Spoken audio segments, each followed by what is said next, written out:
Ladies and gentlemen, you thought we were gone, but we're back. We are back to You Can Do This, and today we're doing what I believe is my favorite burger. Now, burgers are subjective, I get that, but there's gonna be a lot of techniques all along the way. We're gonna do the lettuce a little differently, we're gonna do the meat a little differently, we're gonna do the cheese a little differently, we're gonna do the bun a little differently. We're gonna do all these little things, and you can just pick and choose which ones you want to do. What do I think is the best cheese for a burger? American cheese. But I don't think so because of the taste. It's more about the texture. It's about the meltability. It's about it drapes across that patty and you feel it in your mouth. What if I could tell you you can take any cheese that you want and make it into American cheese? Well, that's what we're gonna do first. This little technique is gonna allow you to take any cheese that you want and turn it into an American cheese texture with a little thing called sodium phosphate. This guy invented this technique where he could just turn cheese with sodium phosphate into this really meltable thing. Well, we're gonna use sodium citrate, which does the same thing, but it's also a lot easier to find. I have 15 grams of sodium citrate, 115 grams of water. All I'm doing now is I'm gonna put it in a pot, I'm gonna hydrate it. We're gonna turn this Gruyere into the texture of American cheese. I love the taste of Gruyere, has this nutty flavor. Just to bring it up, we're gonna let that simmer for a second. And I'm gonna start adding my cheese in bit by bit, and I'm gonna buzz after I incorporate it each time. So what happens when you heat cheese, especially hard cheese, it has a tendency to break. We're just making an emulsion, basically, with sodium citrate and this water. What that's just gonna do is just gonna loosen the texture. I got a pan here that's kept at the lowest temperature in my oven, and I'm just gonna drop this in the pan. This is already setting. That is our cheese for the American cheese. You're gonna throw this in the fridge. I have about a pound of burger meat here. 80-20 is ideal for me. You know how to make your burger taste better? Buy really good meat. So, what are we gonna do to this burger meat?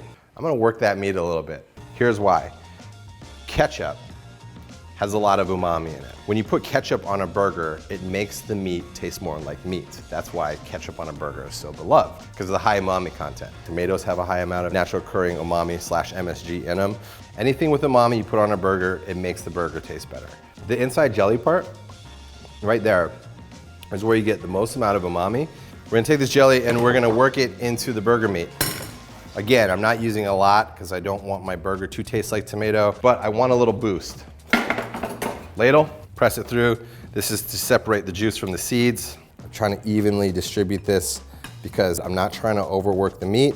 I just want to incorporate it as fast as possible without making it mush. And that's it, done. Put that in the fridge. I like ketchup on my burger.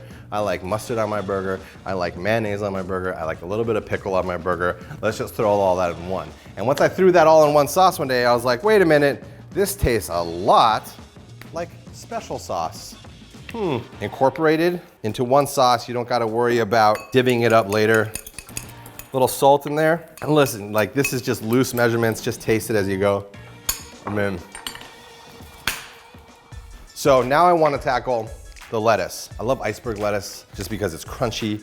Now here's what happens. When you get lettuce on a burger, it's stacked like this. You notice how when you bite into it, the bun slides, everything slides out, is because when this gets wet and moist, it's like a slip and slide.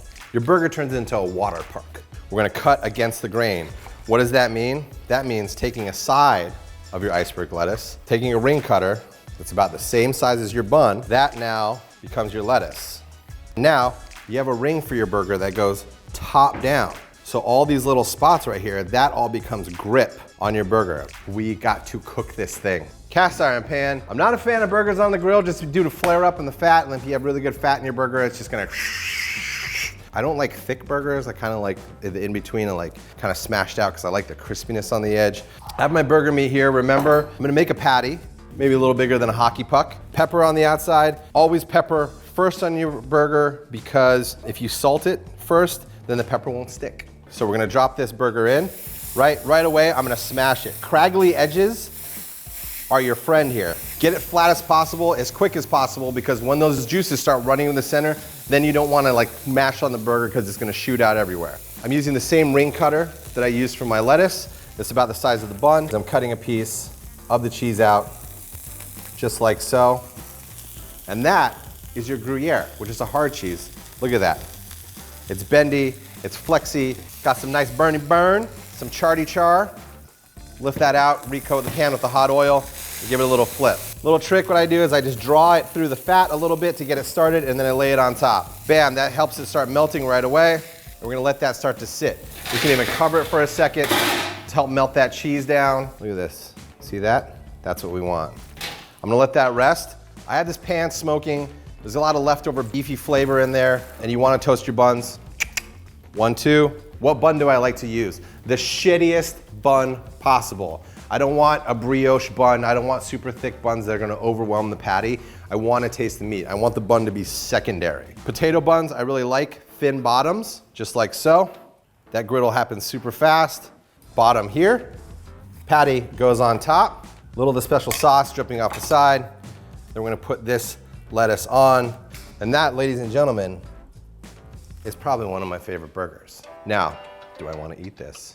Yes, I do. But I have a surprise that's gonna eat this burger, and he's gonna give you an honest review. Hopefully, he lies if he hates it.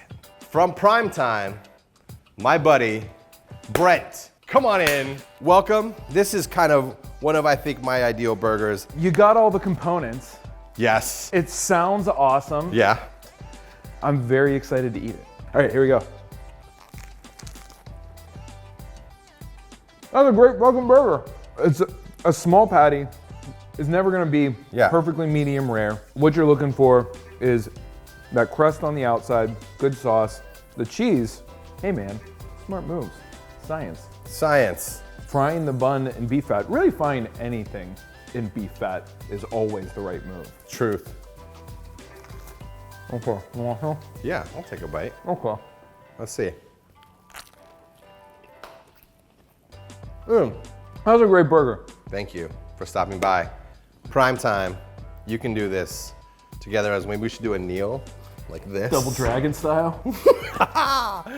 Thanks for coming by, man. Thanks for eating this burger. Again, Thank you.